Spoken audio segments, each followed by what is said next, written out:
वहीं दूसरी तरफ अपने कमरे में जूलिया किसी गहरी सोच में डूबी हुई थी।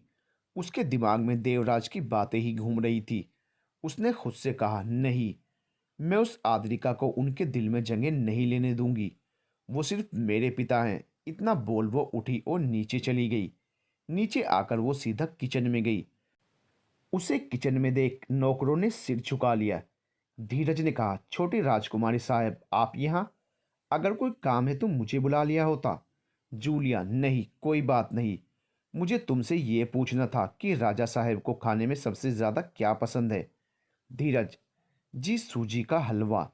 जूलिया ने सिर हिलाकर कहा, ठीक है, मुझे उसका सारा सामान यहाँ काउंटर पर चाहिए 15 मिनट में, और उसके बाद सब बाहर जाएं।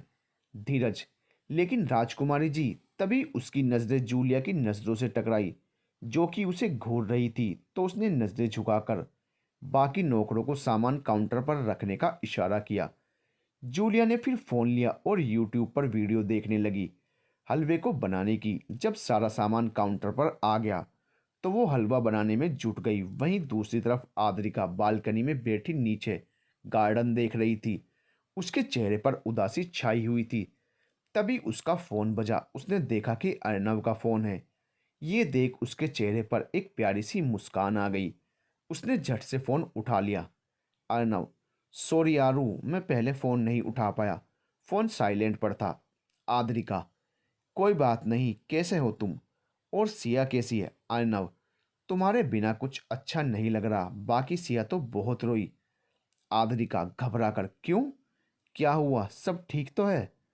अर्नव मुस्कुराते हुए, उसे उसकी एंजल के जाने का दुख था कि उसे बिना मिले चली गई। बात करोगी उससे? आद्रिका, हाँ, करवाओ। अर्नव फिर फोन अपने सामने दूध पीती सिया को दे देता है। आपकी एंजल। ये सुनते ही सिया दूध को छोड़ फोन को पकड़ लेती है और कान से लगा लेती है।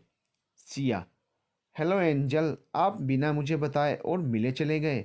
Very bad. आपको पता है मैं आपसे कितनी नाराज़ हूँ। आप बहुत बुरे हो। ऐसे कोई जाता है? अब आप बताओ मैं किसके साथ खेलूंगी?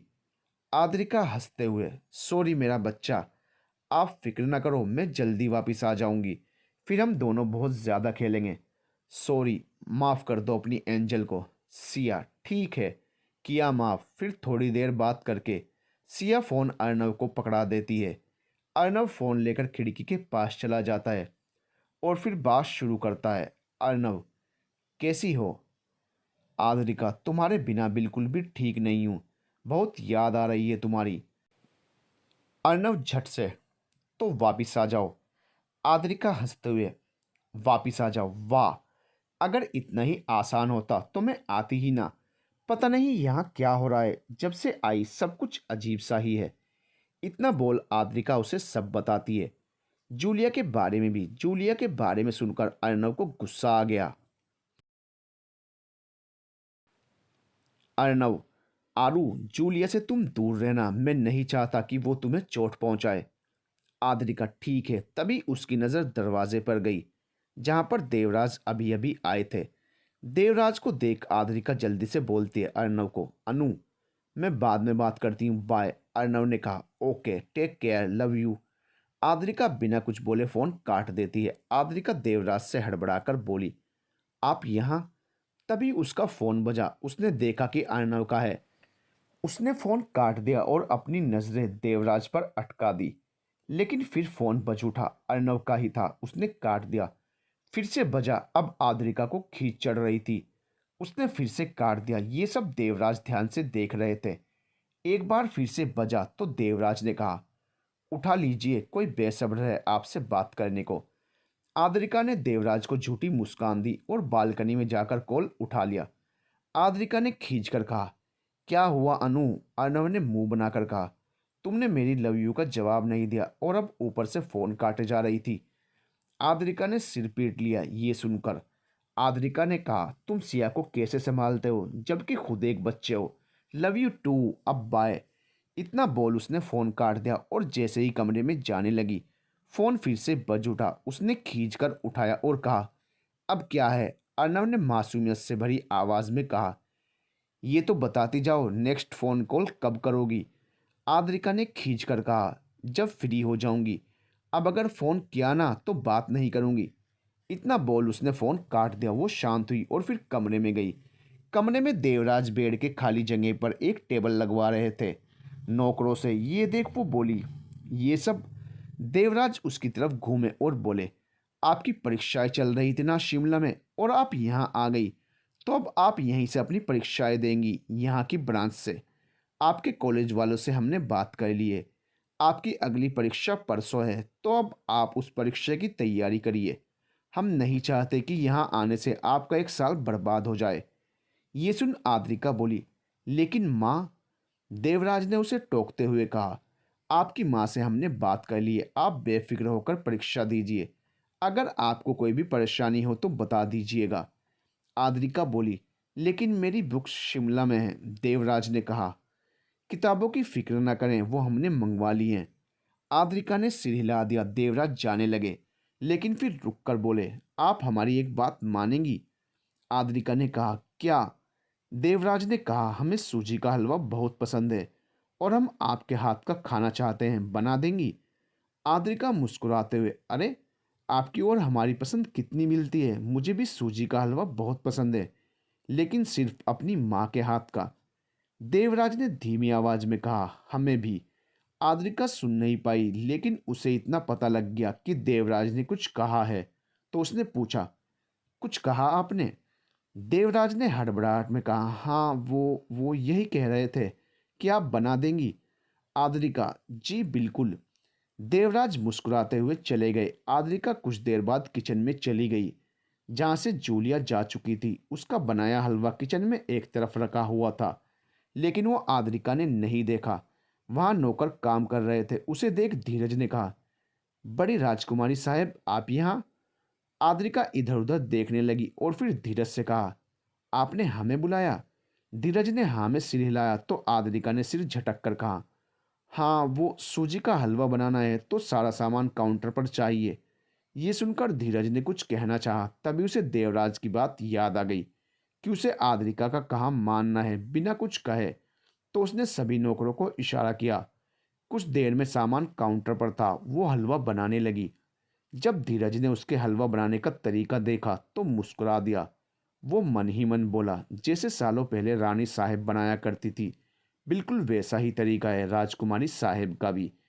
थोड़ी देर बाद वो हलवा लेकर डाइनिंग टेबल की तरफ बढ़ गई, क्योंकि उसे धीरज ने बताया था कि ब्रेकफास्ट का समय हो गया है।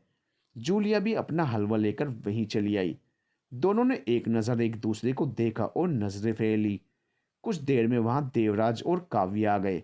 देवराज ने जब आद्रिका को देखा तो मुस्कुरा दिए। थोड़ी देर में जयश्री भी आ गई। जयश्री को देख वो सीधा देवराज की कुर्सी के साथ बैठ गई और उसने दूसरी तरफ बैठने को जूलिया को इशारा किया, तो वो आकर बैठ गई। जयश्री ने बिना कुछ कहे देवराज के सामने वाली हेड कुर्सी के बगल में बैठ गई। अब हालात ये थे कि देवराज हेड कुर्सी पर बैठे थे। उनके दाईं तरफ जयश्री थी और बाईं तरफ जूलिया, और दूसरी हेड कुर्सी की दाईं तरफ जयश्री बैठी थी। आद्रिका भी खड़ी ही थी, तो देवराज ने कहा, आद्रिका, दीजिए अपना सूजी का हलवा। आद्रिका जैसे ही उनकी तरफ बढ़ी, देवराज की बगल में बैठी जूलिया ने उनकी प्लेट में अपना हलवा परोसते हुए कहा, अरे डैड, आप मेरा बनाया हुआ हलवा खाइए, आप सब भूल जाएंगे। ये देख काव्या के होंठों पर विजयी मुस्कान थी और आद्रिका के कदम रुक गए। जयश्री ने एक नज़र देवराज पर डाली और अपना खाना परोसने लगी। देवराज ने एक नज़र जूलिया के बनाए हुए हलवे पर डाली, जो कि दिखने में ठीक ठाक लग रहा था। उन्होंने चम्मच लिया और जैसे ही हलवा उनके मुंह में गया वो खांसने लगे। ये देख जयश्री जल्दी से अपनी कुर्सी से उठी और देवराज की तरफ दौड़ी। आद्रिका भी दौड़ी। जयश्री उनकी पीठ सहलाने लगी और आद्रिका ने उन्हें पानी पिलाया। वहीं दोनों माँ बेटी काव्या और जूलिया बस देख रही थी कि हो क्या रहा है। थोड़ी देर बाद देवराज की स्थिति सही हुई तो उसने जूलिया से कहा, आपने ये हलवा चखा था? उसने ना में सिर हिला दिया। जयश्री ने उसका हलवा चखा तो झट से पानी पिया और कहा, कभी खाया भी है? फिर से जूलिया ने ना में सिर हिला दिया। जयश्री ने कहा, तो आपको बता दिया जाए कि सूजी का हलवा मीठा होता है, ना कि नमकीन, और ये नमकीन है। ये सुनकर जूलिया ने सिर झुका लिया और काव्या ने अपना सिर पीट लिया। असल में जब जूलिया हलवा बना रही थी तो वहाँ नमक के डब्बे के साथ चीनी का भी डब्बा पड़ा था। उसका ध्यान यूट्यूब पर चल रही वीडियो पर था, तो उसने बिना देखे नमक का डब्बा लेकर नमक डाल दिया और चखा भी नहीं। देवराज ने आद्रिका से कहा, आद्रिका आप अपना हलवा खिलाएं। आद्रिका ने जूलिया के हलवे वाली प्लेट साइड की और दूसरी प्लेट में हलवा डाल दिया। जैसे ही देवराज खाने लगे, जयश्री ने उनका चम्मच पकड़ लिया और कहा, एक मिनट, देखने दीजिए कहीं इसने भी वही गलती ना कर दी हो या फिर मीठा ज्यादा ना हो, फालतू में शुगर लेवल बढ़ जाएगा। देवराज बस मुस्कुरा दिए। जयश्री ने खाया और कहा, खाइए। देवराज ने जयश्री का झूठा चम्मच ही लिया और उससे खाने लगे। जैसे ही हलवा मुंह में गया, वो बस मुस्कुरा दिए। उनकी आंखों में नमी आ गई। ये देख आद्रिका ने घबराते हुए कहा, क्या हुआ, अच्छा नहीं बना क्या? देवराज, बिल्कुल वैसा बनाए जैसा सालों पहले खाया करता था। थैंक यू बेटा बनाने के लिए। आद्रिका बस मुस्कुरा दी। फिर देवराज ने जूलिया से कहा, आपने भी कोशिश की, उसके लिए शुक्रिया, लेकिन आगे से चख जरूर लीजिएगा और देख कर डालिएगा। जूलिया ने बस सिर हिला दिया। नाश्ता करके सब कमरे में चले जाते हैं। आद्रिका के पास उसकी किताबें आ जाती हैं, तो वो पढ़ने बैठ जाती है। वहीं अब पैलेस में आद्रिका और जूलिया के जन्मदिन की तैयारियां चल रही थी। देवराज स्टडी रूम में बैठे अपनी और जयश्री की शादी की तस्वीरें देख रहे थे। उनके होंठों पर प्यारी सी मुस्कान थी और आंखों में नबी। तभी वहां से जयश्री गुजरती है। जब वो स्टडी में देवराज को देखती है, तो कुछ सोचकर उनकी तरफ बढ़ जाती है। देवराज की पीठ उसकी तरफ थी, तो वो देख नहीं पाए। जयश्री खामोश कदमों से उनकी तरफ बढ़ी।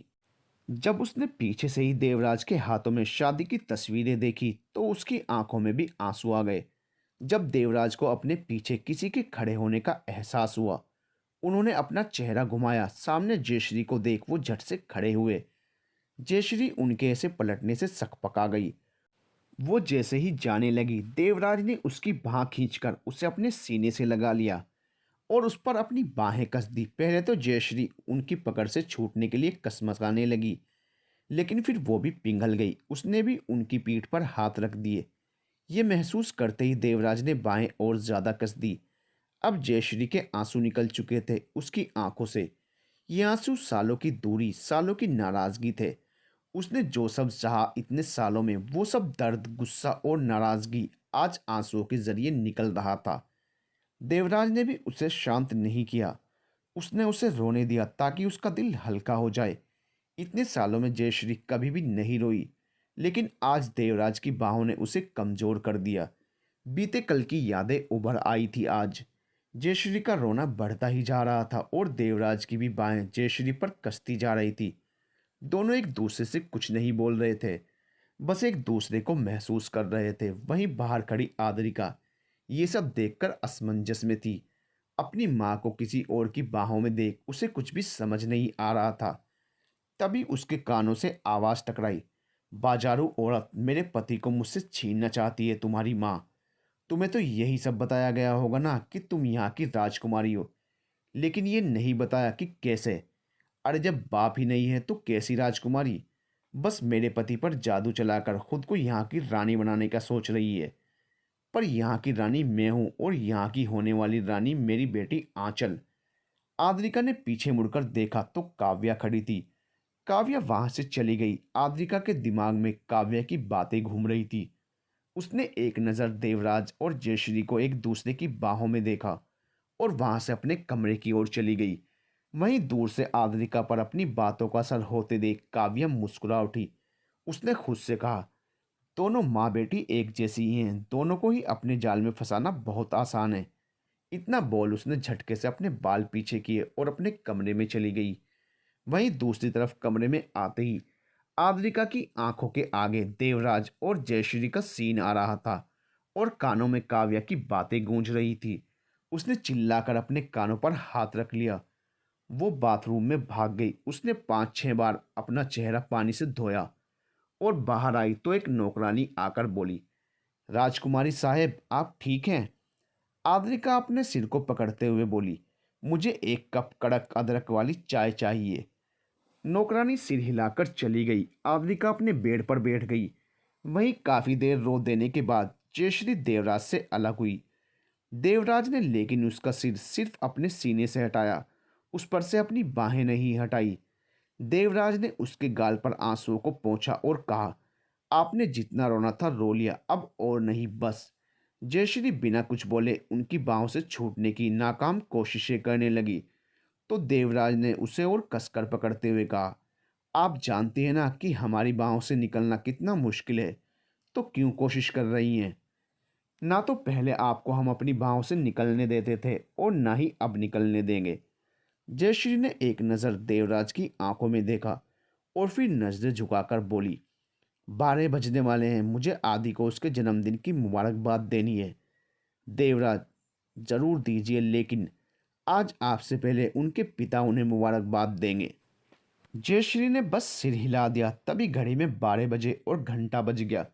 दोनों आद्रिका के कमरे की तरफ गए। आद्रिका अभी अभी गहरी नींद के आगोश में गई थी। देवराज ने आगे बढ़कर उसके सिर पर हाथ फेरा तो आद्रिका की नींद खुल गई। सामने देवराज के साथ जयश्री को देख उसके सामने वापस स्टडी वाला सीन घूम गया। देवराज ने उसके सिर पर हाथ फेरते हुए कहा, जन्मदिन की बहुत बहुत मुबारकबाद। महादेव करें कि हमारी उम्र भी आपको लग जाए और अपनी जिंदगी में आप हमेशा खुश रहें। आद्रिका बस फीकी तरह से मुस्कुरा दी। जयश्री ने फिर आगे बढ़कर उसका माथा चूम कर कहा, हैप्पी बर्थडे मेरी बच्ची, सदा खुश रहिए और तरक्की करती रहिए, हमारी महादेव से यही दुआ है। यह कहकर उसने फिर से उसका माथा चूम लिया। फिर आद्रिका ने कहा, माँ मुझे नींद आ रही है, मैं सोना चाहती हूँ। जयश्री ने सिर हिला दिया और दोनों वहां से चले गए। वहीं दूसरी ओर जूलिया के कमरे में काव्या आई थी उसे विश करने और साथ में केक लाई थी। जूलिया जाग ही रही थी। काव्या ने आगे बढ़कर कहा, हैप्पी बर्थडे राजकुमारी। जूलिया ने दरवाजे की तरफ देखते हुए कहा, राजा साहेब कहाँ हैं? काव्या ने केक बेड पर रखते हुए कहा, वो आज उस जयश्री की बेटी का भी जन्मदिन है तो उसके साथ उसे विश कर रहे हैं। उन्हें तू छोड़, तू ये केक काट। जयश्री की बेटी ने तो केक भी नहीं काटा। जूलिया ने फीकी मुस्कुराहट के साथ कहा, लेकिन उसे उसके बाप ने मुबारकबाद तो दी है ना। ये सुनकर काव्या शांत हो गई। जूलिया ने केक दूसरी तरफ सरका कर कहा, मुझे ये केक नहीं काटना। इतना बोल उसने कंबल से खुद को ढक लिया और लेट गई। काव्या बिना कुछ कहे केक वापस ले गई। अगले दिन पूरे पैलेस में सजावट हो रही थी। जूलिया को भी देवराज ने विश कर दिया था। वहीं दूसरी तरफ जयश्री जैसे ही आद्रिका से बात करना चाहती थी, आद्रिका उन्हें बोलने ही नहीं देती, जिससे साफ दिख रहा था कि वो उन्हें इग्नोर कर रही थी। ये देख काव्या बहुत खुश हुई थी, लेकिन देवराज ये देख परेशान हो उठे। जयश्री अपने कमरे में बैठी आद्रिका के व्यवहार के बारे में सोच रही थी। तभी उसका फोन बजा। फोन पर किसी का मैसेज आया था। मैसेज को पढ़कर उसके चेहरे पर डर के भाव आ गए। उसने खुद से कहा, मैं आदि को यहाँ की रानी बनने नहीं दे सकती, वरना अनर्थ हो जाएगा। शाम 5 बजे आद्रिका का कमरा। आद्रिका पार्टी के लिए तैयार हो रही थी और बार बार अपने फोन की तरफ देख रही थी। तभी उसका फोन बज पड़ा। फोन पर अनु नाम फ्लैश कर रहा था। ये देख आद्रिका ने अपना इयरिंग टेबल पर रखा और फोन उठाकर कॉल उठा लिया। अर्नव, हैप्पी बर्थडे मेरी जान। आद्रिका नकली नाराजगी से, अब याद आया आपको? अर्नव सोती हुई सिया को देखते हुए, सॉरी, वो असल में सिया की तबीयत ठीक नहीं थी तो पूरा दिन उसी की देखभाल कर रहा था। अब जाकर उसका बुखार उतरा है तो तुम्हें कॉल लगाया है। आद्रिका, क्या? सिया ठीक तो है ना? आप जो बाहर खाना खाने जाते हैं उसी के कारण उसकी तबीयत बिगड़ी है। घर का खाना तो आपको पचता ही नहीं है। खाम का मेरी सिया को बीमार कर दिया। अर्नव अपने शब्दों पर जोर डालते हुए, मेरी सिया? मिस आद्रिका शर्मा, आपका सिर्फ अर्नव सिंह शेखावत है और कोई भी आपका नहीं है, सिया भी नहीं। आद्रिका ने यह सुनकर सिर पीट लिया और मन ही मन कहा, महादेव, इतना पजेसिव इंसान ही मिला था क्या आपको मेरे लिए? आद्रिका ने फिर अर्नव से कहा, अनु, सिया भी मेरी है और आप भी। अर्नव गुस्से से बोला, नहीं, मैं तुम्हें किसी के साथ भी शेयर नहीं करूंगा, समझी तुम?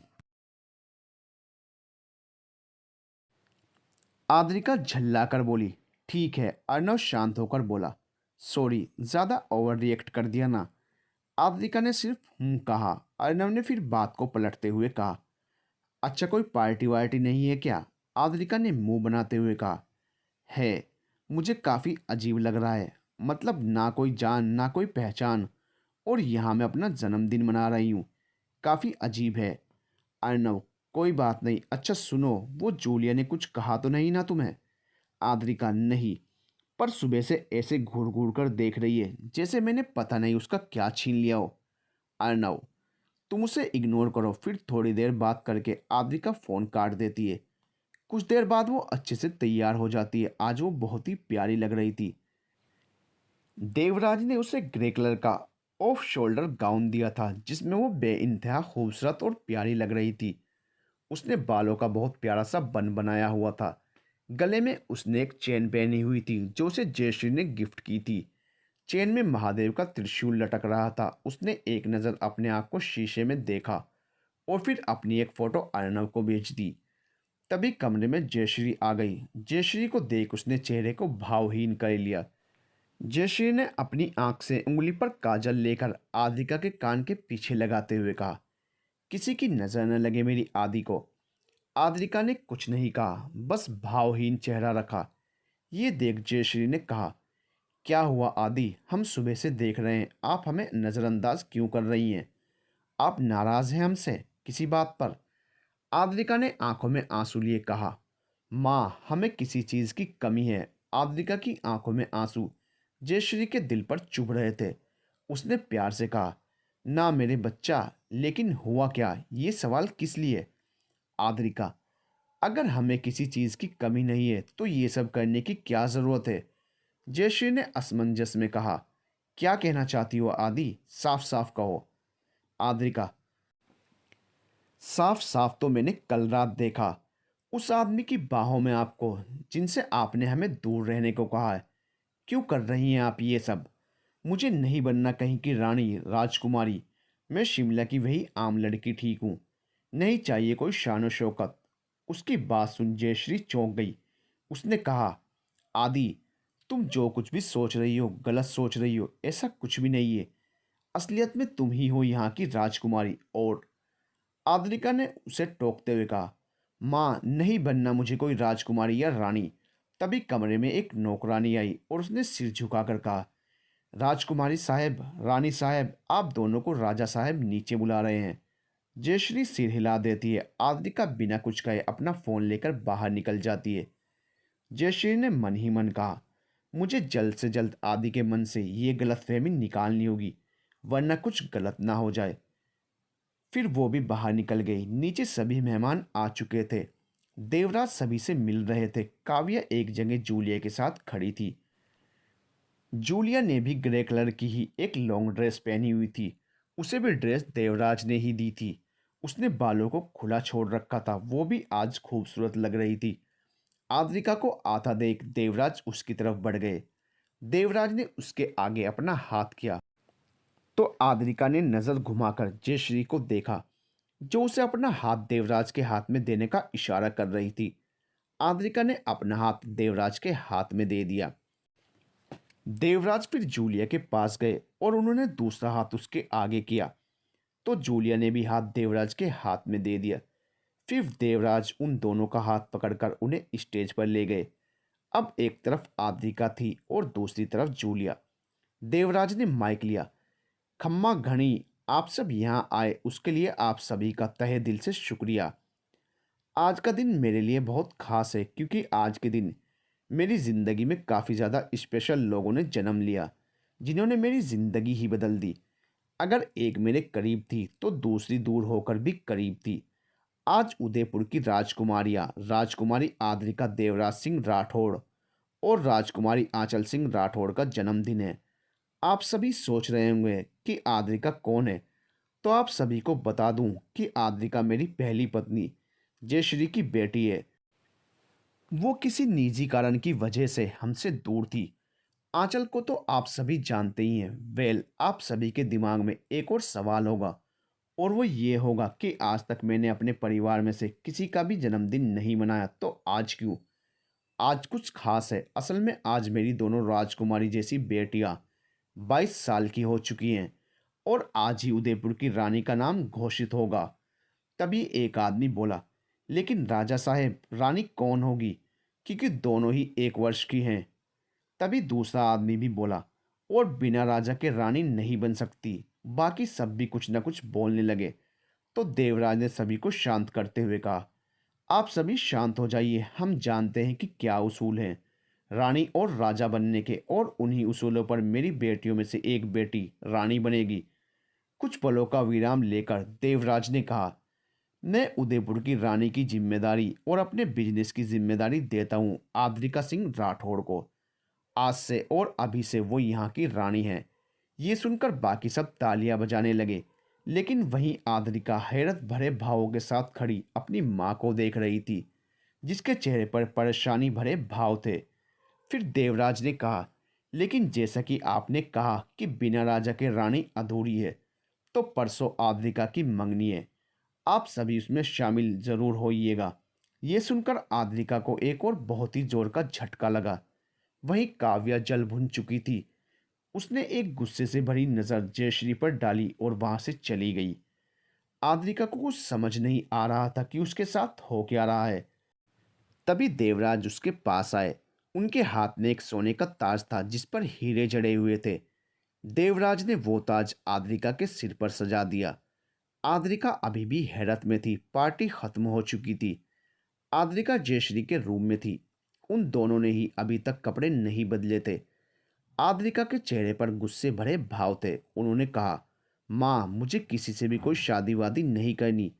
तभी वहां एक रोबदार आवाज आई, रानी हैं आप यहाँ की, रियासत को संभालने के लिए आपको शादी करनी ही पड़ेगी आद्रिका। आद्रिका ने पूछे मुड़कर देखा तो देवराज को पाया। आद्रिका उन्हें देखकर चिढ़ गई। उसने चिढ़ते हुए कहा, आप कौन होते हैं ये बोलने वाले कि मुझे शादी करनी चाहिए या नहीं। आद्रिका के बदले हुए लहजे को देख देवराज हैरान रह गए। उन्होंने सख्ती से कहा, आद्रिका, ये क्या तरीका है भला बड़ों से बात करने का। श्री, आप कुछ भी नहीं कह रही। जयश्री जैसे ही कुछ कहने लगी, आद्रिका बोल पड़ी, आप जैसे मर्दों से ऐसे ही बात करनी चाहिए। फिर अपनी माँ की तरफ रुख करके, माँ, ना तो मुझे यहाँ की रानी बनने में कोई दिलचस्पी है और ना ही किसी से शादी करने में। मैं अर्नव से प्यार करती हूँ। उसकी ये बात सुनकर जयश्री हैरान रह गई और देवराज भी। आद्रिका वहां से चली गई। देवराज ने जयश्री से कहा, कौन है अर्नव। जयश्री ने कहा, वो असल में शिमला में कुछ दिन पहले घूमने के लिए आया था अपने दोस्तों के साथ। हमारे पड़ोस में रह रहा है।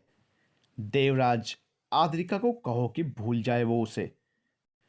जयश्री ने तंज कसते हुए कहा, खुद तो शादी के बाद भी रंगरलियां मना रहे हैं, और अब अगर बेटी किसी से प्यार करती है तो उसे मना कर रहे हैं।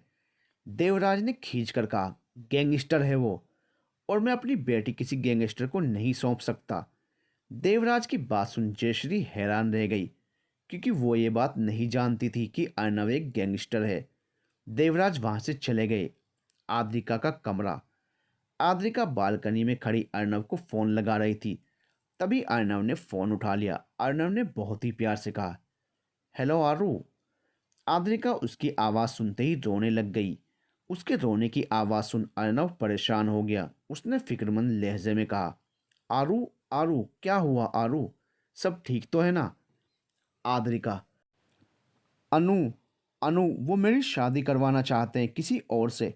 ये सुनते ही अर्नव बौखला गया। वो अपनी जगह से उठा और बोला, मैं आ रहा हूँ आरू, जब तक मैं हूं ना तब तक तुम्हारी शादी किसी और से नहीं होगी। तुम फिक्र ना करो, मैं आ रहा हूँ उदयपुर। इतना बोल उसने फ़ोन काट दिया। आद्रिका ने फिर अपने आंसू पोंछे और कपड़े बदलने चली गई। वहीं दूसरी तरफ स्टडी रूम में देवराज के सामने अजय सिंह खड़ा था। अजय सिंह ने कहा, राजा साहब, वो लड़का मुंबई का गैंगस्टर है। वो शिमला अपनी किसी डील के लिए गया था और वहाँ उनकी मुलाकात रानी साहेब से हुई। राजा साहेब, सूत्रों से पता चला है कि काफ़ी क्रूर इंसान है अर्नव सिंह शेखावत। देवराज, एक ही बात सही है कि वो भी एक राजपूत है, लेकिन हम सिर्फ इस बेस पर अपनी बेटी उसे नहीं सौंप सकते। अजय सिंह, आप लोग मंगनी की तैयारियां शुरू करिए। अजय सिंह वहां से चला गया। देवराज किसी सोच में डूब गए।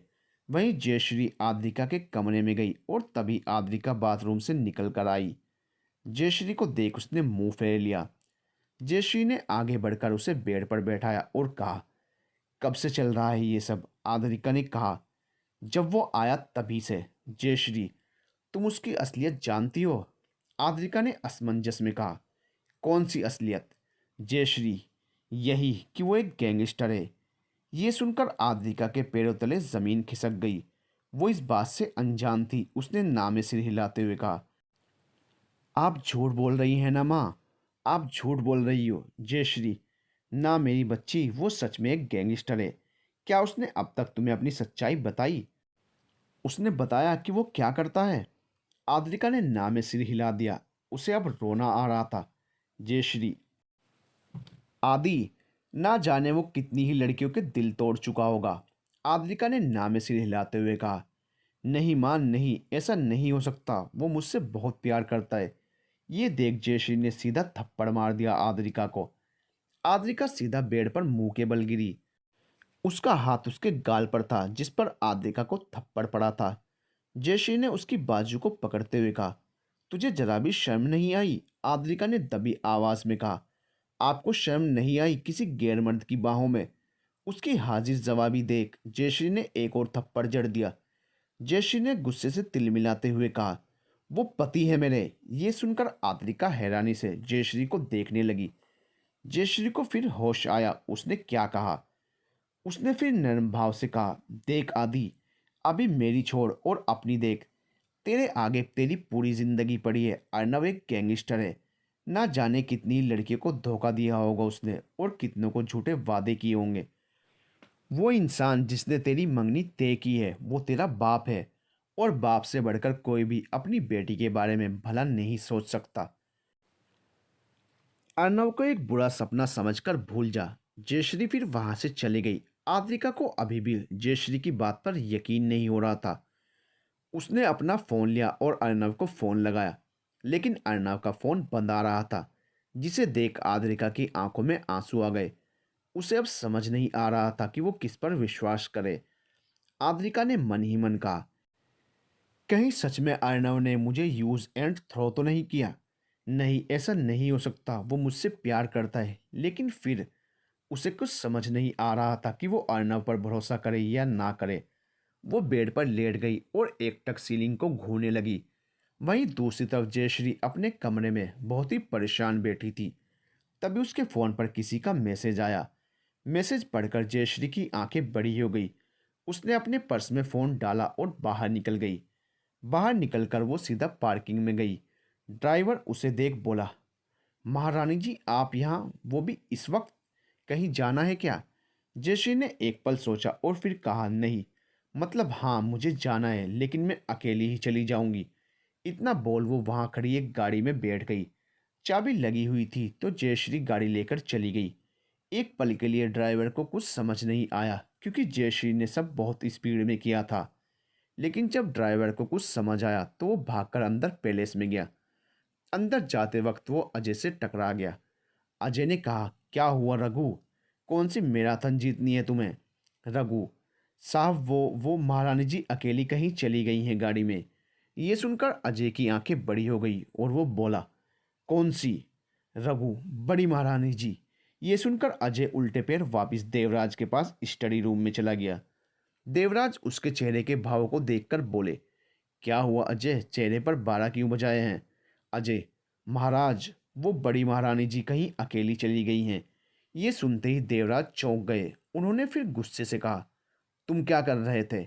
अजय ने सिर झुका लिया। देवराज ने फिर कहा, सभी आदमियों को काम पर लगाओ और ध्यान रखना ये खबर काव्य के कानों तक ना पहुंचे।